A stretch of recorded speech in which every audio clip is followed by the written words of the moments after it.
Terima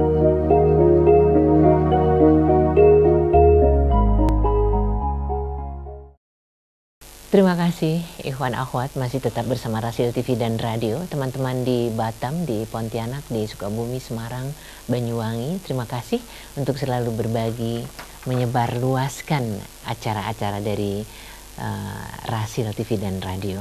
Kita ke SMS atau WA yang dikirim ya Ustadz.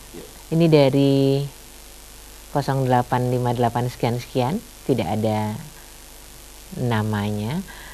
Kalau kita memiliki kecenderungan seperti Qorun, Pak Ustadz, dengan sifat apakah itu bisa diminimalisir selain qanaah?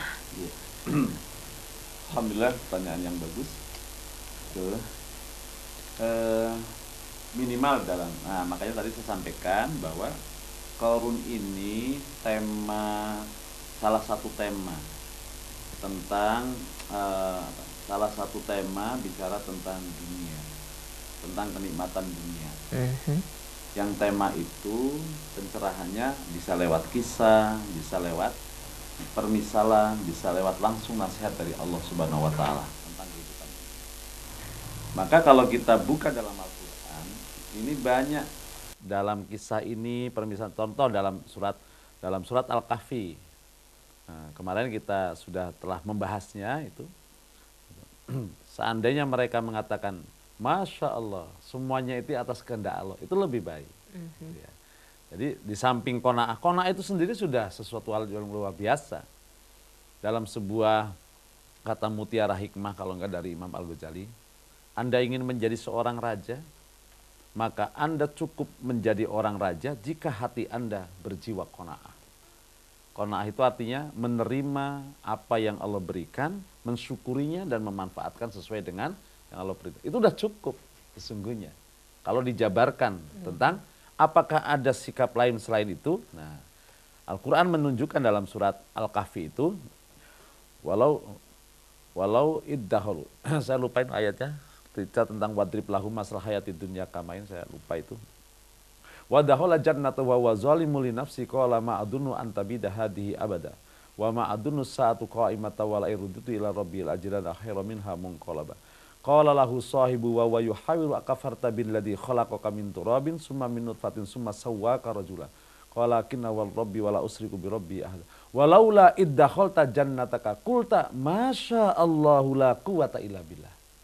Ini kalimat yang begitu indah dari Allah. Seandainya manusia mensikapi semua yang Allah berikan dengan kalimat lausa Allahu, sekiranya Allah laudahalu, seandainya mereka mensikapi harta dengan mengatakan semua ini hanya karena Allah, la quwata illa billah, tiada kekuatan kemampuan kecuali hanya karena Allah.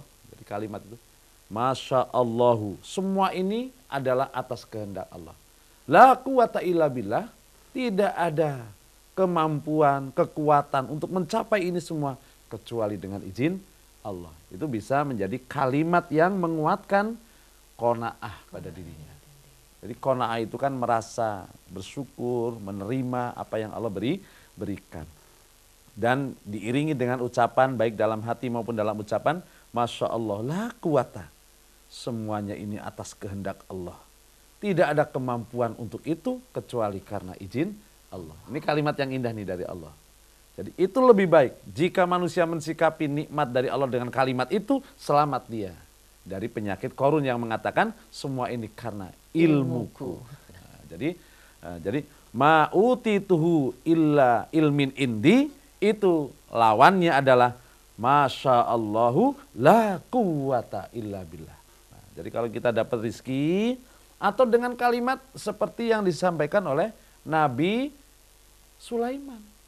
Hadza min fadli Rabbi. Nah, kita dapat karunia yang banyak supaya tidak muncul angan-angan dan kesombongan, gitu kan? Katakan seperti kalimatnya Nabi Sulaiman, hadza min fadli Rabbi. Atau ucapkan seperti pemilik kebun, Masya Allahu la quwata. Tidak ada kemampuan untuk ini kecuali karena izin Allah. Nah, itu kalimat yang indah. Jadi ternyata kisah-kisah Al-Quran yang bicara tentang karunia Allah di dunia ini Di satu sisi yang lain itu memberikan penguatan. Kalau di di surat Al-Qasas itu penguatannya adalah manfaatkan rizki itu sesuai dengan petunjuk Al-Quran yang 5. Kalau dalam surat Al-Kahfi, sikapi rizki itu dengan kalimat Masya Allahu la quwata illa billah. Kalau dalam surat An-Naml, Nabi Sulaiman menyatakan Hada min fadli Robbi. Dalam konteks yang sama, memunculkan kesadaran semuanya itu karena karunia Allah. Insya Allah itu akan mencakup masalah makna qanaah. Wallahu a'lam bishawab. Masih ada sedikit terkait dengan yang barusan dibahas. Ya. Kalau banyak uang yang kami simpan di deposito, apakah kami juga harus mengeluarkan zakatnya rutin? Karena ini kekayaan juga. Iya. Alhamdulillah. Iya. Jadi tidak ada salah. Tidak ada salahnya. Kita menjadi kaya karena memang Allah kehendaki. Maka sesungguhnya Qarun itu sendiri tidak salah karena dia kaya. Yang menjadikan salah bagi Qarun bukan karena dia kayanya, tapi bagaimana mensikapi kekayaannya. Maka ayat menyebutkan Inna Qaruna kana min qaumi Musa fabagha alaihim wa atainahu minal kunuzi ma inna mafatihah dan seterusnya. Itu ayat yang pertama 76. Wa atainahu minal kunuz. Kamilah kata Allah yang memberikan. Kami itu Allah. Kamilah yang memberikan kepada Qarun itu harta benda yang banyak. Nah, seandainya kita berharta, kita simpan, emang kita salah? Tidak. Sepanjang kekayaan kita, baik yang kita simpan atau kita putar itu, hak-haknya telah kita keluarkan. Tadi didepositokan, ya kan? Kita punya harta, jika nilainya mencapai 85 gram emas, 80 gram emas sekarang kurang lebih itu 45 jutaan. Kurang lebih sekarang ini. Jadi kalau kita punya deposito nilainya kurang lebih minimal itu adalah 85 gram emas, tidak kita usahakan pun sekalipun harus zakat setiap tahun. Karena harta simpanan itu haulnya adalah setiap tahun. Batas nisabnya jika mencapai 85 gram. Kalau kita punya 50 atau 60 juta setiap tahun, kita nggak pergunakan, hanya kita simpan, kewajiban zakat terus menerus. Maka dalam Islam, supaya bermanfaat banyak, jangan simpan diam uang itu, gerakkan, putarkan supaya ekonomi ini memberikan manfaat bagi orang lain. Wallahu a'lam bishawab. Baik, berikutnya dari Pak. Oh, ada telepon? Baik, kita terima. Assalamualaikum. Warahmatullah. Silakan Ibu, dengan siapa? Ini dari hamba Allah dari Pamulang ini. Baik, silakan dengan Ustadz Amin dari Pamulang. Ya, silakan Ibu. Saya ingin bertanya Pak Ustadz. Ya. Berhubungan ini bulan puasa, ya kan hari pertama sampai tanggal 10, dari tanggal 10 sampai tanggal 20, dari 20 sampai 30. Hari pertama kan itu rahmat Allah apa sih Ustaz? Saya minta penjelasannya itu sampai tanggal 30 itu. Ya. Terus saya ingin bertanya sama Bapak Ustadz ya. Ya. Ini Ustadz apa ini? Ustadz Amin. Ustadz Amin ya. Ya. Saya minta nomor teleponnya nanti gitu Pak Ustadz. Iya. Iya. Ya. Udah Ibu, ada lagi? Ya udah itu aja. Terima kasih ya Ustadz. Iya. Assalamualaikum. Waalaikumsalam warahmatullahi wabarakatuh. Ya, jazakallah khair atas pertanyaannya. Memang betul, ada hadis yang menyatakan meskipun ini sanadnya riwayatnya adalah diperbincangkan. 10 pertama itu adalah rahmat. 10 kedua adalah ampunan. 10 ketiga adalah selamat dari api neraka. Walaupun dari sisi kedudukan hadis ini banyak diperbincangkan tentang kesohihannya. Namun yang jelas 3 fase, 3 tingkatan, 3 periode Ramadan ini yang disebutkan oleh Rasul menggambarkan tentang betapa besarnya rahmat Allah yang Allah gelar dalam bulan suci Ramadan. Dan itu menguatkan tentang sabda Nabi yang mengatakan ketika menyambut datangnya bulan Ramadan itu menyebutkan qad ja'akum syahrul mubarak. telah datang kepada kalian bulan yang penuh keberkahan. Jadi penjelasannya adalah Ibu, dalam bulan suci Ramadan itu Allah sediakan banyak betul bonus-bonus amal, bonus-bonus pahala maksudnya. Maka raihlah, bertamaklah, bersungguh-sungguhlah untuk meraih sebanyak-banyaknya ampunan dan rahmat di bulan suci Ramadan. Maka Rasulullah SAW mengajarkan tanda bersungguh-sungguhnya Ramadan, 10 terakhir di bulan suci Ramadan. Beliau selalu memenuhi atau mengisinya dengan penuh dengan beritikaf di masjid. Fokus untuk beribadah kepada Allah Subhanahu wa taala. Jadi tanda bahwa semakin 10 ya memang kalau dari sisi sholat itu semakin maju sopnya gitu kan. Kalau dari sisi komunitas sudah semakin pudar fokusnya. Tapi bagi orang-orang yang mengharapkan betul keberkahan Ramadan ini justru semakin ke belakang itu semakin fokus. Sehingga tanda fokusnya disunahkan untuk iktikaf baik muslimin maupun muslimat. Wallahu a'lam bishawab. Tentang masalah HP nanti nomor HP minta sama operator aja. Oke. Kita lanjutkan kembali. Sekarang ini sepertinya apa yang dilakukan korun banyak dilaksanakan oleh orang-orang kita.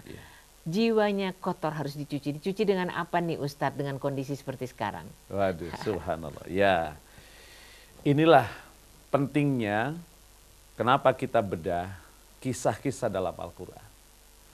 Karena kisah-kisah dalam Al-Quran itu menguatkan nasihat-nasihat Allah yang bersifat normatif dalam ayat yang lain.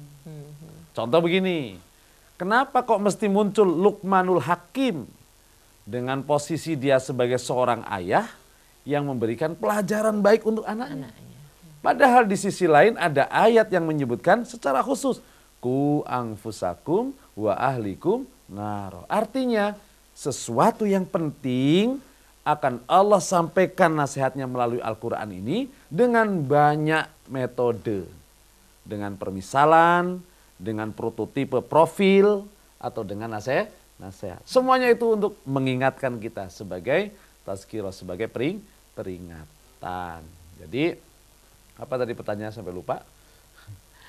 Bagaimana menyucikan jiwa yang kotor. Jadi dengan ayat-ayat itu menjadikan kita artinya mengambil pelajaran, mengambil hikmah dan seterusnya. Termasuk di dalamnya saya kayaknya kena virus-virus korun nih. Nah kan begitu ya. Nah, harus dibersihkan.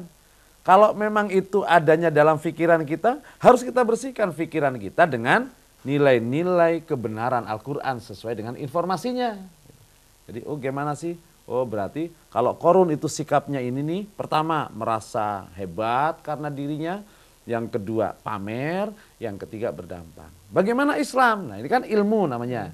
Bagaimana Islam? Kalau Islam dapat apapun, syukuri, orientasikan untuk akhirat. 2, manfaatkan di jalan yang benar. 3, berbagi kepada sesama. Yang keempat, jangan dimanfaatkan untuk merusak atau untuk berbuat kemaksiatan. Yang kelima, dalam Islam, orang yang memanfaatkan nikmat di jalan yang tidak benar pasti berakhir dengan kehinaan. Ini namanya membersihkan. Kalau membersihkan jiwa, membersihkan pikiran ya dengan ilmu yang benar.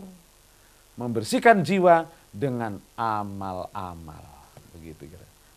Baik, pertanyaan berikutnya soal taraweh di masjid nih Ustadz. Ayahnya anak-anak ke masjid. Saya mau berangkat tapi anak-anak di rumah minta saya yang ngimami. Bagaimana pilihan saya? Berarti dari ibu. Masya Allah, itu bagus semua ibu. Ya, kalau suami dia sholat taraweh di masjid itu memang tidak dilarang dan Rasul pun pernah mencontohkan walaupun hanya 2 malam saja. Artinya taraweh di masjid dibolehkan. Yang kedua, kalau ibu memilih untuk mengimami anak, tidak diminta oleh anak pun itu jauh lebih bagus. Itu saja. Ya Allah, karena bagi wanita itu memang tidak dianjurkan untuk di masjid, tapi juga tidak dilarang untuk pergi ke masjid. Tapi Rasul menekankan di rumah itu jauh lebih terjaga dan terpelihara. Wallahu a'lam bishawab. Iya. kayaknya udah semua. Mari kita rangkum lagi Iya. bahasan menarik dari kisah Korun ini, karena kalau ini sebagian dianggap virus yang sekarang sedang melanda, sebaiknya memang kita harus mengantisipasinya dengan vaksin ya. Iya. Silahkan Ustaz. Iya, pendengar Radio Silaturahim yang dimuliakan oleh Allah dan pemirsa Rasil TV yang berbahagia dimanapun kita berada. Semoga kajian kita membedah tentang Korun yang tercantum dalam surat Al-Qasas ayat 76 sampai dengan 83 ini menjadi ilmu bagi kita semuanya. Menjadi petunjuk dari Allah untuk kita renungkan dan semoga mampu menyelamatkan kita. Meskipun kita bercita-cita ingin menjadi orang yang hebat dan kaya, tapi kita bercita-cita seperti orang yang hebat kaya tapi diridhoi oleh Allah Subhanahu wa Ta'ala.